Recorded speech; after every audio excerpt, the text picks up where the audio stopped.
जलौन तक सिमटा माओवाद red corridor सफाई के करीब पीएम मोदी बोले, निर्णायक दौर में पहुंची लड़ाई। देश में दशकों से जारी माओवादी आतंकवाद के खिलाफ लड़ाई अब अपने निर्णायक दौर में पहुंच गई है। गृह मंत्रालय के ताजा आंकड़ों के मुताबिक 2014 में माओवादी आतंकवाद प्रभावित 182 जिलों की तुलना में अक्टूबर 2025 के केवल 11 जिलों तक इनका आतंक रह गया है। मंत्रालय ने उम्मीद जताई है कि 31 मार्च 2026 तक कुख्यात रेड कॉरिडोर भी इतिहास की बात हो जाए।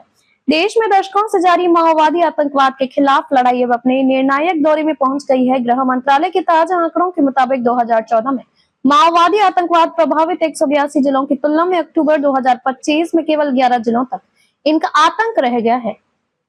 मंत्रालय ने उम्मीद जताई है कि 31 मार्च 2026 तक कुख्यात रेड कॉरिडोर भी इतिहास की बात हो जाएगी।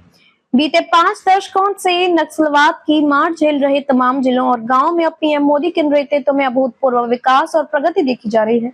इन जिलों को हिंसा नहीं, अब विकास के जरिए परिभाषित किया जा रहा है। गृह मंत्रालय के मुताबिक बीते 75 घंटों में 303 नक्सल कैडर के आत्मसमर्पण किया है। हाल के वर्षों में ये काफी बड़ी संख्या है।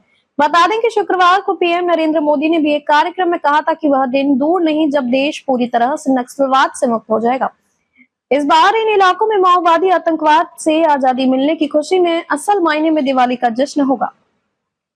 उन्होंने कांग्रेस पर हमला करते हुए कहा था कि केंद्र में कांग्रेस शासन के दौरान अर्बन नक्सलियों का एक पूरा इकोसिस्टम काम करता था। ये अर्बन नक्सल तब और अब भी इस कदर हावी है कि वे माओवादी आतंकवाद की घटनाओं को छिपाने के लिए बड़े पैमाने पर अभियान चलाते हैं ताकि इनसे जुड़ी खबरें देशवासियों के सामने न आ पाए। उन्होंने बीते दिनों का एक उदाहरण भी दिया जिसमें इस आतंकवाद के पीड़ित कुछ लोग राष्ट्रीय राजधानी आए थे। पीएम मोदी ने कहा था कि माओवादी आतंकवाद के पीड़ितों में से कुछ के पैर नहीं थे, कुछ के हाथ कटे हुए थे। इनमें वे ग्रामीण लोग, आदिवासी भाई और बहनों, किसानों के बेटे, माताएं और महिलाएं भी शामिल थे जिन्हें दोनों पैर कटवाने पड़े थे। ये लोग हाथ जोड़कर विनती कर रहे थे कि हमारी पीड़ा लोगों तक पहुंचाए।